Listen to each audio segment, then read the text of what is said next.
Hi everyone. अभी जो videos upload हो रहे होंगे वो सेशन 24-25 के सिलेबस के हिसाब से अपलोड हो रहे होंगे।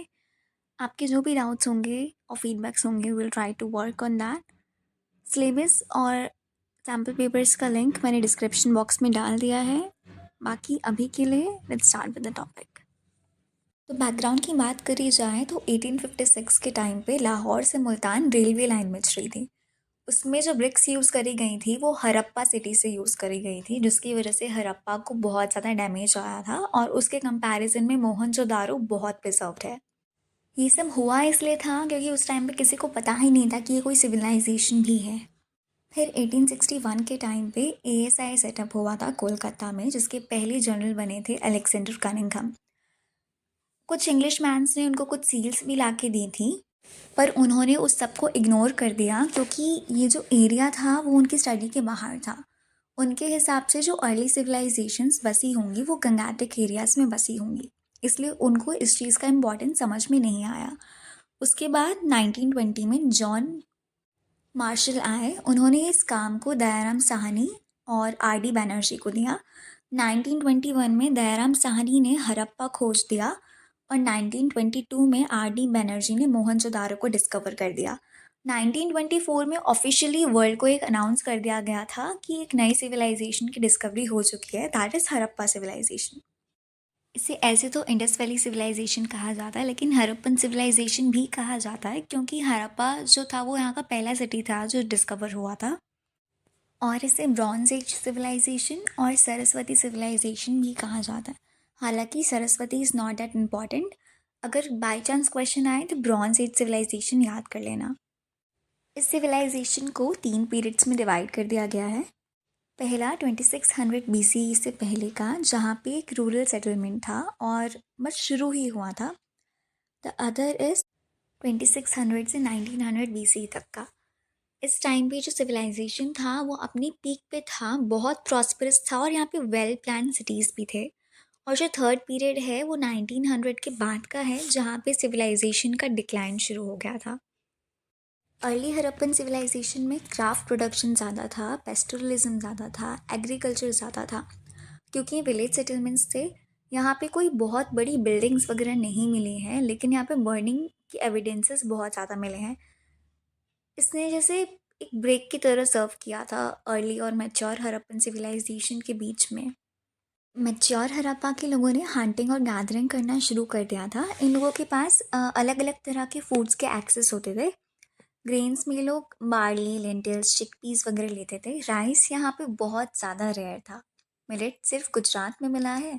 और बोन्स में फिश, फॉल, गोट, बोर, डियर, घड़ियाल, ये सब कुछ मिला है, लेकिन बहुत क्लियरली आप कह नहीं सकते कि लोग इन सबको डोमेस्टिकेट करते थे या फिर हंट करते थे। थोड़ा सा ध्यान देना क्योंकि इस पर सेपरेट क्वेश्चन बन सकता है। इन लोगों को बुल्स की नॉलेज थी। ये प्रूफ कैसे होता है? क्योंकि प्लो मॉडल्स मिले हैं और सील्स पे भी पिक्टोग्राफिक फॉर्म में बुल बना हुआ मिला है। कहाँ पे मिला है? चोलिस्तान में मिला है और बनावली में मिला है, हरियाणा में आज की डेट में ये है। और प्लो फील्ड्स मिली है राजस्थान में, कालीबंगन में। इनका क्रॉपिंग पैटर्न कुछ ऐसा होता था, एक ही फील्ड को 90 डिग्री के एंगल पे डिवाइड कर दिया जाता था और दोनों साइड्स पे अलग अलग क्रॉप्स ये लोग उगा रहे होते थे। इसका मतलब मल्टी क्रॉपिंग हो रही है यहाँ पे। ये एरियाज राजस्थान वगैरह के एरिया में है। मोस्टली जो एरिया था इस सिविलाइजेशन का वो सेमी एरिड था, तो पानी को स्टोर करने की ज़रूरत थी। तो ढोलावीरा में रिजर्वॉयर्स मिले हैं और कैनल्स मिली हैं, वाटर कैनल्स मिली हैं शोरटुगाई में, जो आज की डेट में अफ़गानिस्तान में है। इनके जो क्रॉपिंग टूल्स होते थे वो स्टोन से और वुड से बने होते थे, जो ऑलमोस्ट हर तरह की एक्टिविटी के लिए हेल्प कर रहे थे related to farming. Saddle corns एक सोर्स है आपके एग्रीकल्चर टेक्नोलॉजीज़ में, आपकी बुक में। इसमें समझने वाला ऐसा कुछ है नहीं, बस सिलबट्टे मिले थे। लेकिन अगर आपको याद करना हो तो जो मैंने जो पॉइंट्स दिए हैं, you can learn that is more than sufficient to know about saddle corns. अब शुरू हो रहा है अर्बनाइजेशन और ये एक इम्पॉर्टेंट टॉपिक है। आपको पता होगा कि इस पर पूरा सेपरेट क्वेश्चन बन सकता है कि हड़प्पा की अर्बनाइजेशन या टाउन प्लानिंग को एक्सप्लेन करो। मोहनजोदारो की बात करी जाए तो मोहनजोदारो का मतलब ही होता है माउंट ऑफ द डेड। ये हड़प्पा के बाद दूसरी सबसे इम्पॉर्टेंट सिटी है इस पूरी सिविलाइजेशन में, और ये 2 पार्ट्स में डिवाइडेड है। एक तो लोअर टाउन, दूसरा is Citadel. Citadel typically settlement के वेस्टर्न साइड पे हमेशा बना होता है और एक हाई प्लेटफॉर्म पे बना होता है जो मड से बना होता है। ये हमेशा फोर्टिफाइड होता है, मतलब वॉल्ड होता है। इसका मेन पर्पस पब्लिक गैदरिंग्स का होता है। यहाँ पे सब लोग स्पेशल पर्पसेस के लिए आते थे। इसमें एक जगह थी वेयर हाउस, जो ग्रेन्स को स्टोर करने के लिए यूज़ करना चाहता था। साइज़ में बहुत ज़्यादा बड़ा होता था और इसका अपर पार्ट जो था वो प्रॉबेबली वुडन का बना था, जो अब नहीं बचा है। ग्रेट बाथ सिटाडेल का एक इम्पॉर्टेंट एलिमेंट है। ये सराउंडेड होता था कॉरिडोर से और वाटर टाइट होता था, रेक्टेंगुलर शेप में होता था। इसको स्पेशल ओकेजन्स के लिए यूज़ करा जाता था, पब्लिक बाथ के लिए। इसमें सीढ़ियाँ होती हैं इस टैंक में, नॉर्थ और साउथ में। आपको फ़ोटो में दिख रहा होगा। इसे वाटरप्रूफ बनाया गया है जिप्सम से, जो एक तरह का प्लास्टर ऑफ पेरिस है, और इसमें बॉन्ड ब्रिक्स का यूज़ करा गया है। अगर हम देखें तो उसके 3 साइड्स पे कॉरिडोर है और 4th साइड पे एक वेल है। इसके नॉर्थ में एक और बिल्डिंग है जहाँ पे 8 बाथरूम है, 4 ऑन ईच साइड। एक सोर्स के हिसाब से लोथल और धोलावीरा में जो सिटाडेल है वो फोर्टिफाइड नहीं है। इंस्टेड जो पूरी सेटलमेंट है वो फोर्टिफाइड है और इसको डिवाइड कर दिया गया, मतलब सेपरेट कर दिया गया एक वॉल से। मतलब ये बहुत अनयूजुअल था, क्योंकि मैंने बताया था कि सिटाडेल का एक फीचर होता है कि फोर्टिफाइड होता है, पर यहाँ पे जो सिटाडेल था वो फोर्टिफाइड नहीं था। Lower town area was the main residential area, जहाँ पे सारे घर बने होते थे और लोग रहते थे यहाँ पे। कुछ सिटीज़ में जो लोअर टाउन होता था वो फोर्टिफाइड होता था, लेकिन हर जगह ऐसा नहीं था। और यहाँ पे जो घर थे वो उनको एक फाउंडेशन पे बनाया जाता था। इनको पहले प्लान करा जाता था, उसके बाद इम्प्लीमेंट करा जाता था। और ये जो ब्रिक्स थी वो सन ड्राइड होती थी और बेक्ड होती थी। और ये सारी ब्रिक्स का एक इक्वल रेशियो होता था, 1:2:4। इन घरों से पहले ड्रेन्स बिछाई जाती थी और ये सारी जो है ग्रिड पैटर्न में होता था, जो एग्जैक्टली नहीं पर ऑलमोस्ट 90 डिग्री के एंगल पे इंटरसेक्ट करती थी, और उसी के ऊपर घर बनाए जाते थे। यहाँ का हर घर ड्रेन से कनेक्टेड होता था, कॉज ऑफ वॉशरूम्स। यस, इनके घर में वॉशरूम्स भी होते थे। और ये जो ड्रेन्स होती थी इनको लूज ब्रिक्स से कवर करा जाता था, ताकि टाइम टाइम पे पीरियोडिक क्लीनिंग के लिए उन ब्रिक्स को हटाना इजी रहे। इन ड्रेन्स का जो सॉलिड वेस्ट होता था उसको एक सेसपिट में कलेक्ट करा जाता था।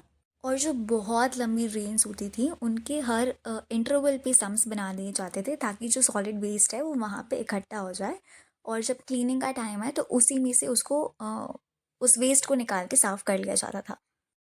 हाउसेस हाउसेस क्योंकि ड्रेन्स के ऊपर बने होते थे, तो ये भी उसी 90 डिग्री पैटर्न में बने होते थे। इन हाउसेस के सेंटर में एक कोर्टयार्ड होता था और उसके चारों तरफ रूम होते थे, जैसे आज के टाइम पे आंगन बोल लो, वैसे होता था। और ये courtyard centre of all activities होता था, मतलब यहाँ पे बैठ के सारे घर के काम हो रहे हैं, कुकिंग हो रही है, वीविंग हो रही है। ठीक है। इन घरों के जो डोर्स होते थे वो मेन रोड की साइड पे कभी भी नहीं खुलते थे, अंदर की साइड पे खुलते थे। और ये सारे जो घर होते थे, मैंने बताया कि ड्रेन से कनेक्टेड होते थे। तो जो पाइपलाइन जा रही होती थी उसका जो मुंह होता था वो कवर्ड होता था, ताकि जो वेस्ट है वो इधर उधर ना फैले, बस ड्रेन में ही जाए। इनके घरों में बाथरूम भी होता था जो बर्न्ड ब्रिक से पेव्ड होता था, और वो भी ड्रेन से कनेक्टेड होता था। और इनके यहाँ पे किचन भी होते थे। कई कई जगहों पे फर्स्ट और सेकंड स्टोरीज के एविडेंसेस मिले हैं। विंडोज़ ग्राउंड फ्लोर पे कभी भी नहीं होती थी, हमेशा फर्स्ट फ्लोर पे होती थी, क्योंकि इन लोगों के लिए प्राइवेसी बहुत ज़्यादा इंपॉर्टेंट होती थी। तो ताकि किसी को घर का डायरेक्ट व्यू ना मिले, इसलिए ये लोग विंडोज़ नीचे नहीं रखते थे। इवन एट द एंट्रेंस जहाँ पे वॉल बना के रखते थे, सॉरी, वेल वेल बना के रखते थे, ताकि अगर कोई आने जाने वाला राही हो और उसको प्यास लगे तो वो पी ले। लेकिन वो एंट्रेंस पे इस तरीके से बना आता था कि उसको घर का अंदर का डायरेक्ट व्यू ना मिले। मोहनजोदारो में ऑलमोस्ट 700 से ज़्यादा वेल्स मिले थे। अब यहाँ पे अर्बनाइजेशन का मेन टॉपिक, तो मतलब जो मेन कंटेंट है वो ख़त्म हो गया है। क्राफ्ट प्रोडक्शन इसका एक इंटीग्रेटेड पार्ट है, लेकिन उसको मैं दूसरे वीडियो में कंप्लीट करूँगी। अब ये क्वेश्चन पे डिपेंड करता है कि आप क्राफ्ट प्रोडक्शन डालोगे या नहीं डालोगे। इस पे भी डिपेंड करता है कि क्वेश्चन कितने मार्क्स का है। अगर ज़्यादा बड़ा क्वेश्चन है और ज़्यादा कंटेंट चाहिए तो ऑफ कोर्स इसमें क्राफ्ट प्रोडक्शन ऐड होगा, और छोटा सा क्वेश्चन है तो you can limit your answer to this content.